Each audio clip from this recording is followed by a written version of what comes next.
There are three people. When you crack 60, and as we did last week with our great city and our great state of New York, when you crack 60 with three people, that's very hard to do. In fact, I think Chris can tell you, if you crack 60 with two people, that's called a massive landslide, but we have three. And, you know, some strange things have happened. Last night it was very strange when I watched this group get together.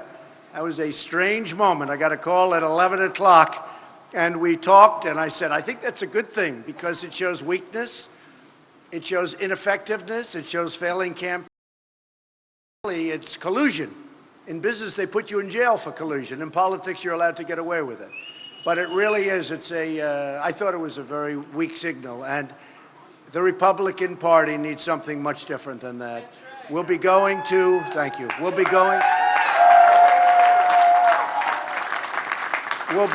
to Indiana. I'll be leaving tomorrow afternoon for just a long stay, and it's a great state. I have many, many friends there, and I have a coach, Bobby Knight, the great Bobby Knight, and we're going to be spending a lot of time with Bobby. And Bobby's an amazing guy. He's tough, he's sharp, he's smart, and he wins. He knows how to win, and the people of Indiana love him, and Bobby's endorsed me, and we're going to spend tomorrow night and I think the next day with Bobby, so it's going to be a lot of excitement and fun. And that's called the gold standard for Indiana. I would say Bobby Knight has to be the gold standard. And we have so many other people that have endorsed us there, so that'll be great. So we'll start in the afternoon, and we're going to be spending numerous days in Indiana, and it's going to be something really, really special. So I want to thank the media. The media has really covered me very fair for the last 2 hours.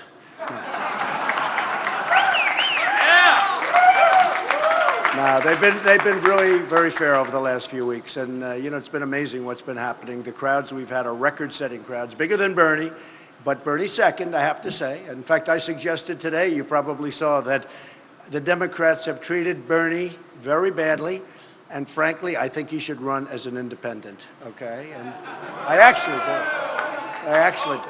I think they've treated him very badly, and you know, the system is a bad system, and whether it's their system or our system, you look at what goes on. But you know, the best way to beat the system is have evenings like this, where you get record-setting votes, where you get record-setting delegates. I use the analogy of the boxer. You know, when the boxer knocks out the other boxer, you don't have to wait around for a decision. So that's what it is, and that's what happened tonight. That's what happened last week in New York. And that's really what's been happening throughout. We have millions more votes, millions more than Cruz. We have millions more votes than Kasich. I mean, Kasich now, I guess he was 1 in 41, so now he's 1 in 46. Why is he here? I can tell you that if you look, Dr. Ben Carson did much better. He could have hung around and done very well. If you look, Chris Christie did much better. If you look, Marco Rubio did much better. In fact, Marco Rubio right now has more delegates than, you know, Kasich. I mean, he's got more delegates, but so many others. I mean, they've actually done, all they had to do was hang around, but they thought it was inappropriate, and a lot of people don't like seeing it. It's like a spoiled person that just says, I'm just staying for whatever reason. So Kasich, and by the way, as soon as Kasich gets hit with the first negative ad, he's had none. Bing, that's the end of that. You know, it's the only thing he can say. And today we came up even against Hillary, but we will beat Hillary so easily. And, you know, remember this. Remember this. I was not going to run according to everybody, and I ran. I was not going to sign Form A, which basically you sign your life away, and I signed Form A. And then everybody started saying, wow. And then we put in financials. The financials were phenomenal, far better, a little bit like this evening, far better than even people thought. Great financials. I built a great company with the help of my sons and my daughters, and I mean, with the help of my family, frankly. I mean, it's been great. But we built a great, great company, and that was good. And then everybody said again, well, he's just going to have a good time for a couple of weeks. He's enjoying it. And very shortly, we went to #1 over a 3 or 4 week period, and we've been there ever since. We've been #1 ever since. And again, millions of more votes, hundreds of more delegates. And I think this one is maybe the biggest of them all. I mean, New York last week at almost 62% was incredible, far better than what people thought. They said if you could break 50, again, with 3 people, it's very hard to break 50. We hit almost 62%, picked up so many delegates. Last week we had 95 delegates in New York State, New York City, the whole thing added up to 95. We picked up almost every single one of them. It was an amazing victory. But this one's a diverse victory. I mean, you go Rhode Island, and you go Maryland, and you go Connecticut, and you go Pennsylvania, and you go, I mean, the whole thing, Delaware, and every one of them was conclusive, and every state is so different. I mean, it's so different. I think one of the greats was when you look at almost 50% in Massachusetts and almost 50% in the state of Alabama. Now, that's pretty different, but we have all across the board. And I think we're going to do really well in Washington State. I think we're going to do amazingly well in Oregon and every place we're going to. I mean, we're going to be fighting hard. New Mexico, we're going to be fighting really hard. And I think that Governor Kasich and Senator Cruz have really, really hurt themselves with a faulty deal that was defaulted on before they even started. Because Kasich said, well, what do you mean? Aren't they going to vote for me in Indiana? Well, I said, I thought they just made that deal. So what it is politicians all talk, no action. They can't get it done, and they certainly can't straighten out our country because we're going to bring back jobs. We're going to take care of our military. We're going to be doing so many things.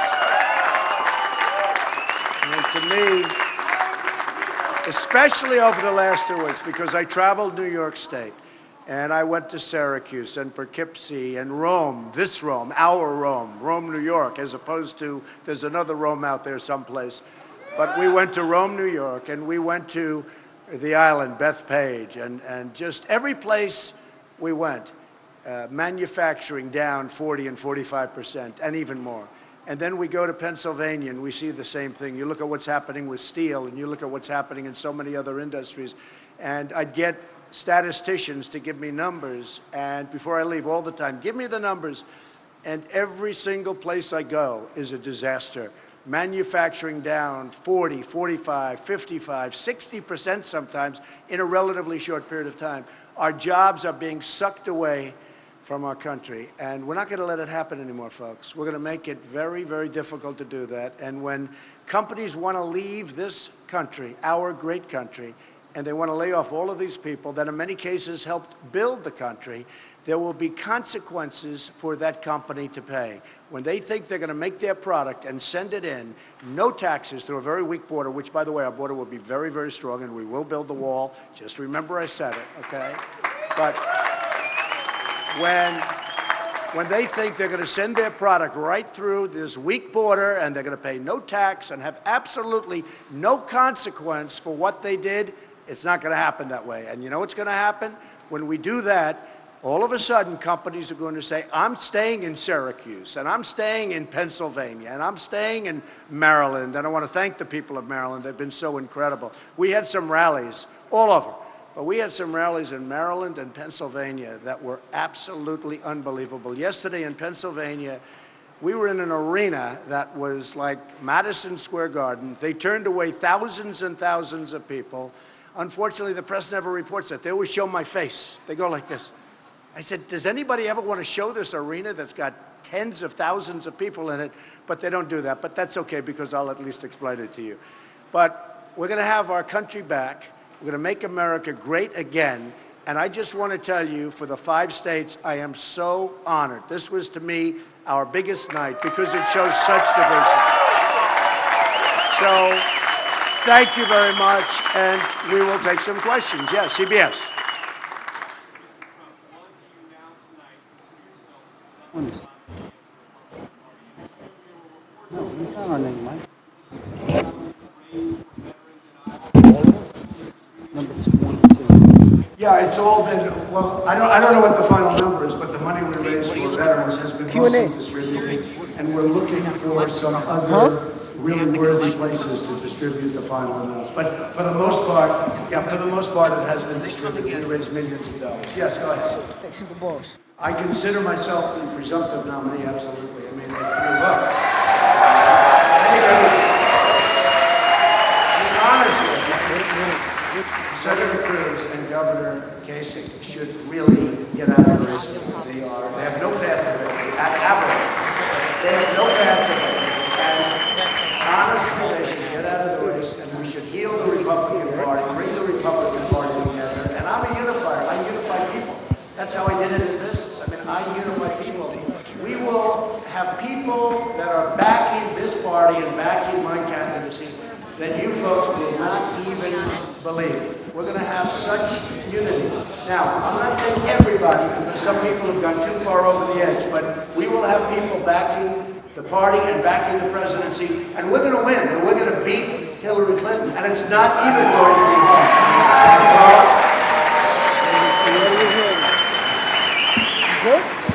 Thank you. Yeah. You have a mic that's feeding into it, and it's messing up all the audio. One of these microphones here is open. The microphone at his hand. Give me this. Well, let me give you an example. had an open It's a very good question. And of course, we look at different things, and I don't want to do that. And we're leading by so much, and I think we're going to hit the numbers pretty easily, and most people agree with that. And probably before we end the process, but if it is, there's a lot of room in between the convention and that. There'll be a lot of delegates available, and we're only going to be a tiny bit short, but I don't think that will even happen. But if you look at Pennsylvania, first of all, they have a man named Rod Reason, who is a tremendous leader. And one of the things with Pennsylvania, you know, we had a massive victory, 60%, above 60%. Pennsylvania has been amazing. We get 17 delegates outright, and then you have 54 or so delegates that are, you know, up for grabs. The one thing different with Pennsylvania, and I've been hearing about it, I've heard about it for years actually, is that the winner of Pennsylvania, there's a moral obligation, at least on the first round, to support the person that won. Now, we didn't only win, we won big. And again, we have to get in mind, you have the three people. And when you have three people to get 60%, that's almost unheard of. Honestly, if you had two people and you got 60%, that's a really big victory. So here you have a case where we have a great leader, great Republican leader, and you have a moral obligation in Pennsylvania that those people will, and all I care about is the first round. You know, when you people write about Cruz going around giving people dinner, buying people everything, riding them around all over the place, getting them into hotel rooms, because he's looking for the second and the third and the fourth. I'm not really too interested in that because we're going to win on the first. I'm not looking to go second, third, fourth, but maybe I'm making a mistake.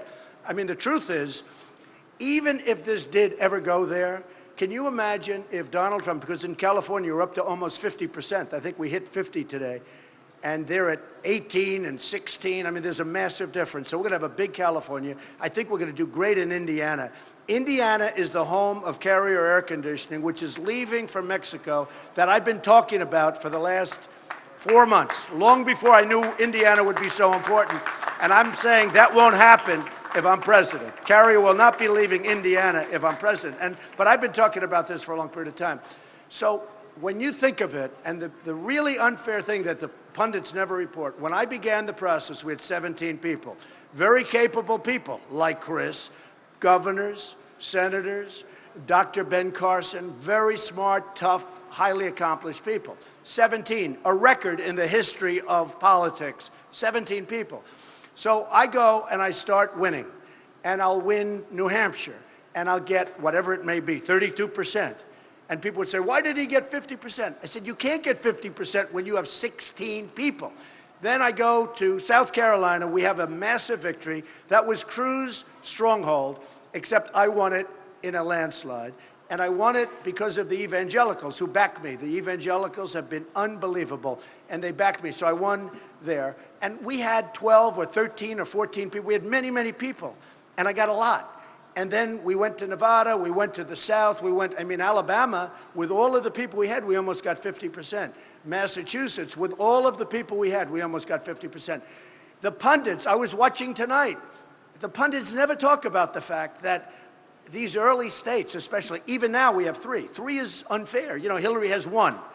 I have 3. There's a big difference. There's a big difference between fighting one person and fighting two people in terms of percentages. So what I'm saying is when you talk about the 1237 number, the first 70% of these things we had from 16 people and even 17 people to 10, to 8, to 6, to 5, to 4, and now we're at 3. So it's really unfair when you try and, I mean, I've always been very good at math. Nobody ever discusses that. When I watch the people on television, whether it's CNN, Fox, or any of them, and I watch, they never talk about the fact that we have all these people, and that if you got a 32 or a 35 or a 38, and you have 7 people running, that's that's like 75. So we are really honored by this night, and I'm really honored to have hit over 60 in virtually every race with 3 people in the race. Okay. Well, go ahead, Tom. I didn't want to bore you with that long thing, but I'm telling you, it's never discussed on television. Go ahead. Just this week, Senator Cruz announced he's come up with a short list of potential running mates. They've started the vetting process. He's wasting his time, Tom. List of running mates. In fact, I heard he had a news conference tonight, and I heard the news conference was for the purpose that he's getting out of the race. That's what I thought. And instead, he just had a news conference, more talk, you know. No, I don't want to even think about it right now. I'm not doing that. We're going to set up a committee at some point in the not-too-distant future, but I just don't want to think about it right now. I want to finish it off. Well, I think he's fantastic. I think Chris Christie is fantastic. So certainly, he would be somebody.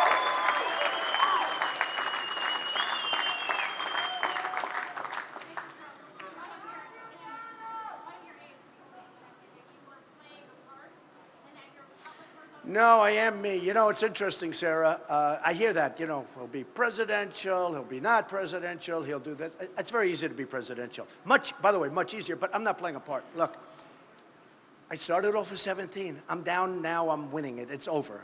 As far as I'm concerned, it's over. These 2 guys cannot win. There's no path. So why would I change? You know, if you have a football team and you're winning, and then you get to the Super Bowl, you don't change your quarterback, right? So I'm not changing. I think we're going to do great in the general. Well, I may act differently, but my thought process is the same. You know, when I speak to a group of 10 people in a conference room, I'm not going to be speaking the same way I spoke in Pennsylvania yesterday to 25,000 people. It's a very different thing. But I'll be saying very similar things. Yes, go ahead. Well, as you, to kind of follow up on that point to some extent, as you shift your focus, say, to this foreign policy speech. I'm doing a foreign policy speech, yes. More formal setting. Yeah, which I look forward to. More serious topic. Are you concerned to some extent that you lose your more enthusiastic long-term supporters? Well, it's an interesting question. I've had many, many people write in, tweet in, modern way of writing, but write in, tweet in, call in, please don't change, just stay the way you are. So, look, I'm not changing. You know, I went to the best schools. I'm like a very smart person. I'm going to represent our country with dignity and very well. But I don't want to really change my personality. I think, you know, it got me here. Somebody said, if you changed and if you were that way, you wouldn't be maybe where you are right now. You know, we beat a lot of people. A lot of people are sitting back saying, what happened, darling? Why are we sitting here? We're watching television. Don't forget, when I announced, there were many favorites that were going to win.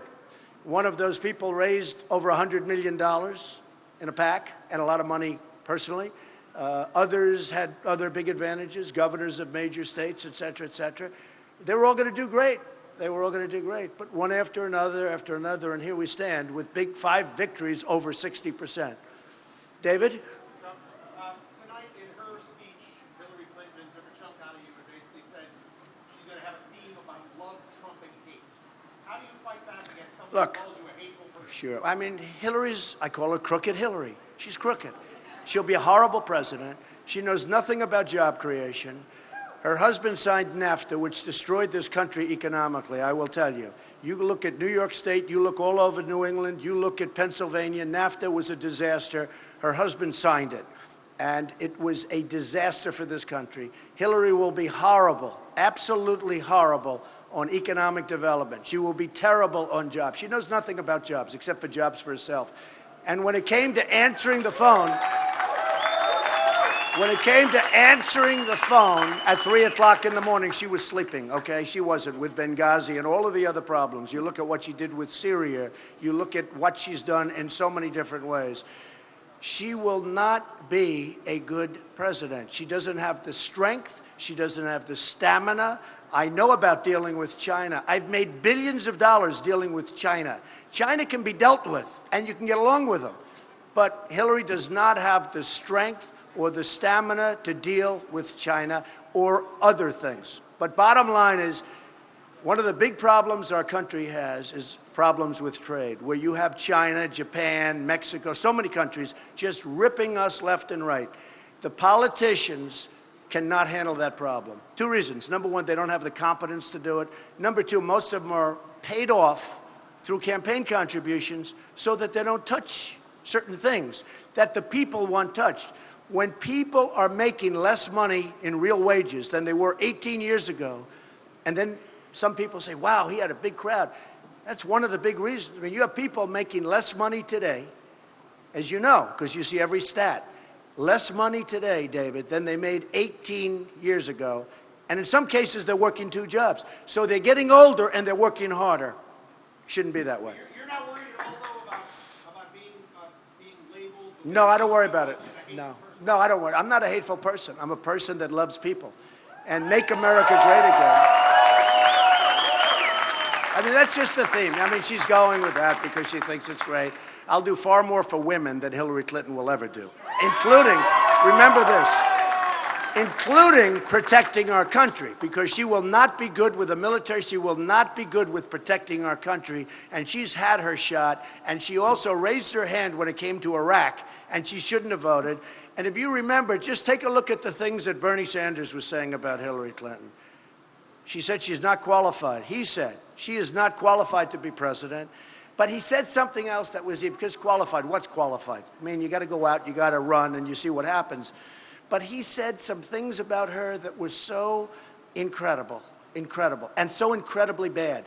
There's a great level of hatred right there, but he's been telling the truth. And I really mean it. I think Bernie Sanders should run as an independent. I think he'd do great. Okay. You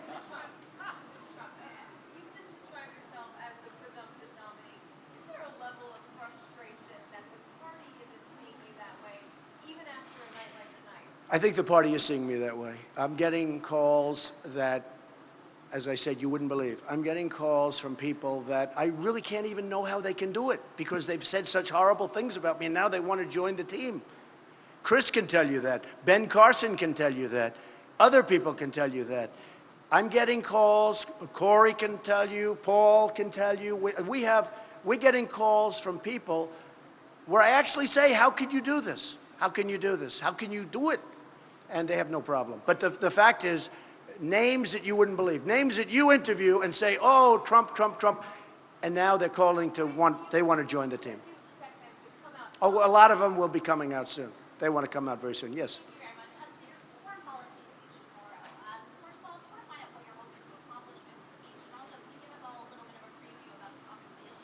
Sure. I mean, tomorrow's going to be, I think, interesting. It's going to be some of my views on foreign policy and defense and lots of other things. So we'll be discussing, and part of it is the economics. I mean, I was asked a question recently by Wolf Blitzer on CNN, and he talked about NATO. I gave a great answer. I gave an answer that at first people didn't like, and then they said, you know what, Trump is right. Experts said.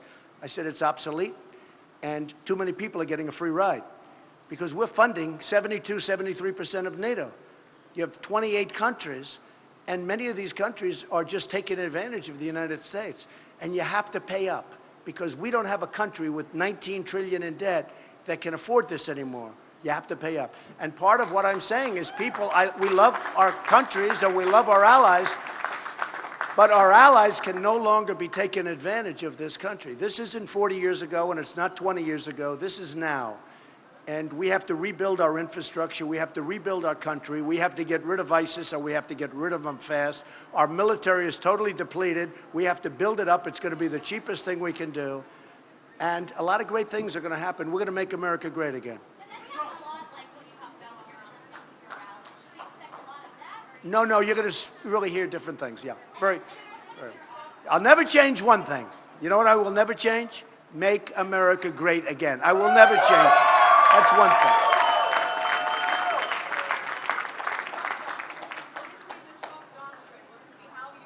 No, it's not going to be the Trump doctrine. And you know what I say, it won't be the Trump doctrine because In life, you have to be flexible. You have to have flexibility. You have to change. You know, you may say one thing, and then the following year you want to change it because circumstances are different. And I've followed people for years, and I have friends that are the most successful people in the world. Many of them are endorsing me. Carl Icahn, many of the great business people are endorsing me. You have to have flexibility. You can't say, this is my doctrine, I will not move, because the world changes, countries change, leaders change, lots of things happen, so you can't say that. Okay, yes, sir, go ahead. Mr. Trump, when you talk about winning in the last few races, a lot of us were talking about the ceiling that you had, and you've definitely blown through that. We don't have a ceiling. You know what our ceiling is? I think it's 100%. We don't have a ceiling. And again, the ceiling was always so unfair because I'm going to just do it again because I want to do it because it's so important. But the ceiling, wait a minute, the ceiling, they kept saying he doesn't hit the 50%. Well, now they don't say that anymore. But how do you hit 50% when you have 16 people in a race? You can't do it. Yeah, but we're talking about it just here in the Northeast, New York, Pennsylvania. These are places. No, you don't understand. I have many people running. How are you going to win these? I think I'm going to win New York. No other Republican can say it. I think I'm going to win, excuse me, conservative voters. Did you see the polls where they're coming out tonight? The most conservative people in the Republican Party tonight back Donald Trump. The most conservative, okay? The most. Got to see the polls. Go ahead.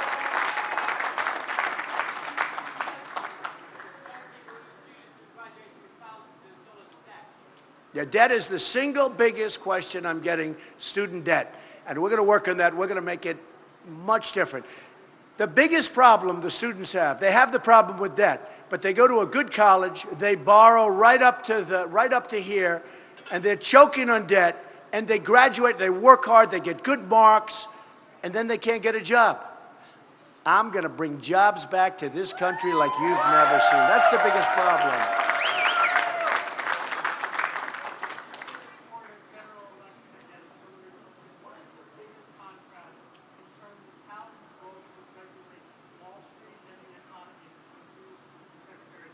Well, we have a lot of contrasts in terms of jobs. We have a lot of contrasts in terms of how I would handle Wall Street. Look, Hillary Clinton is funded by Wall Street, folks. I mean, she's going to get the nomination unless she gets herself indicted with respect to what's happening with the emails, okay? You know, what I don't understand, you look at what's happened to so many other people, and they went through hell. Their lives have been destroyed for doing less than what Hillary Clinton did. What she did is an outrage.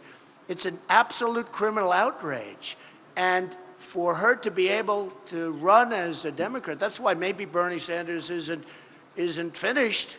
But the only way you can say that is if something happens to her. She's being protected by the Democrats because what she did, and I see it, and whether I read about it in the papers or I watch it with experts, legal experts on television, virtually every single one of them said what she did is a criminal act, and what she did is a very, very dangerous thing for our country.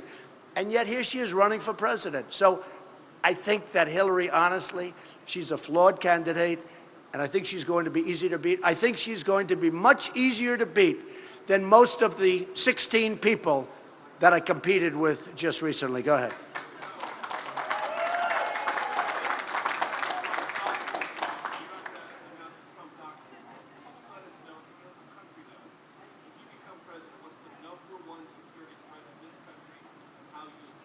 To me, always the number one security threat to the United States is nuclear. That's our biggest threat. It's our biggest risk, the power of weaponry. And we have to be unbelievably careful. The single biggest, it is not global warming. President Obama said the biggest threat to our country is global warming. That's called, give me a break, okay? The biggest threat to our country is nuclear. And we cannot let Iran get a nuclear weapon. We're going to do something where we'll have a real partnership with China. You know, we have a lot of power over China. China has rebuilt itself by making a fortune over us. China has power, tremendous power, over North Korea. We have to be very vigilant on North Korea. We cannot let this guy go much further. And China should handle that problem. China can handle that problem very easily. They say they can't, but they're toying with us, okay? They're toying with us.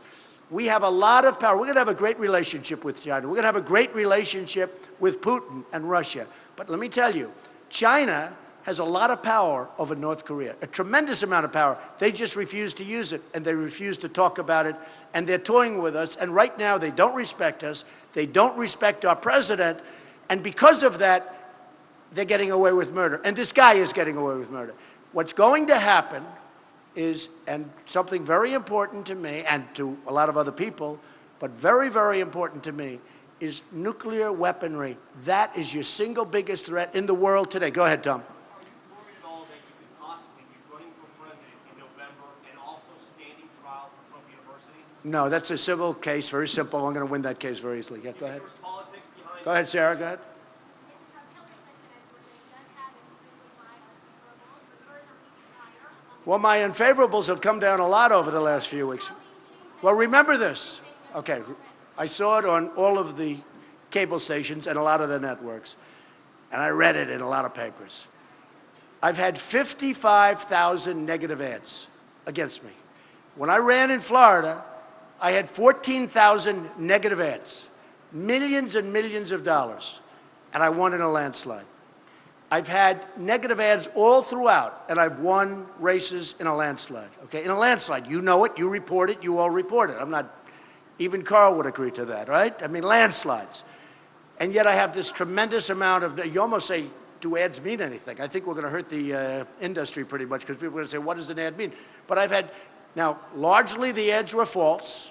A little truth to some of them, perhaps, but largely false. But I had 55,000, 100 million, and even more negative ads.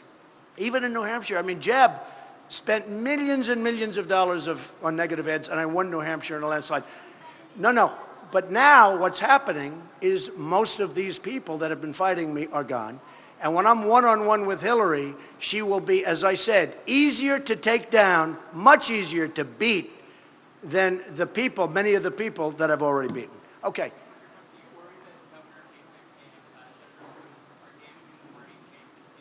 Well, I think they're hurting the party because, again, they have no path, zero path to victory. And we're going to win on the first ballot. We don't look for the delegates on number 2, 3, 4, 5 ballot. And here's what I say. Let's assume it did go beyond the first ballot. And let's assume you're Reince, who's a very good man, head of RNC, Reince Priebus. And let's say, oh, well, Trump was 12 short, or 15 delegates short, or 25 short. But 500 more than Cruz, and far more than that ahead of Kasich. So you go to a second ballot. Now, Trump by that time will be 5 million votes because of California and the size of California, and I think Indiana and other places. Trump by that time will be 5 million votes ahead of Cruz. Will be much more than 5 million votes ahead of Kasich. I mean, Kasich should be he got to get. I call him one. Now I change it. Now I change it to 1 in 46. I mean, how do you stay in a race? And I would have won Ohio had I not been given a dirty poll saying that Florida was tougher than I thought. I stayed in Florida for 2 more days instead of going to Ohio. If I spent 2 more days in Ohio, I would have won it. Okay. How do you pick a man on the second or third or fourth ballot who has millions of votes, 5, 6 million votes less than Trump, and I'm the one that brought all these people into the party. That's why the Republican Party is up almost 70% from 4 years ago. And you know what's going to happen? Those people, at a minimum, they're going to be very upset, very angry, but at a minimum, they're just not going to vote. They're not going to vote. So how do you do this? How do you say, okay, Trump won by 5 million votes. Trump is 5, 6, whatever, 100 delegates more than Cruz and much more than that having to do with Kasich. And he brought millions of people into the party, and everybody is talking about the party worldwide, how hot the Republican Party. You know, some people used to say it stayed. Well, the Democrats are 35% down from 4 years ago.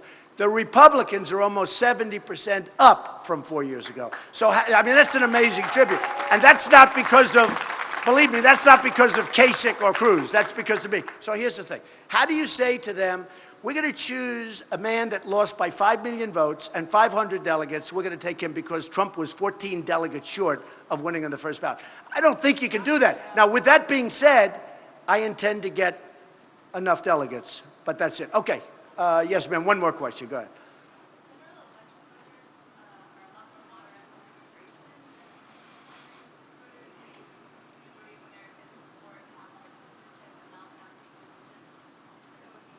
I'll stick with my feelings on immigration. If you look at what's going on in immigration and just look at the record numbers of people right now that are pouring across the borders of this country, they're pouring, excuse me, I just read it. And I read it in actually a legitimate journal. All right. We need protection in our country. You look at the kind of crime, you look at what's going on economically, we need borders. And by the way, I want people to come into our country, but I want them to come in legally. They have to come in through a process. All right, we'll do one more.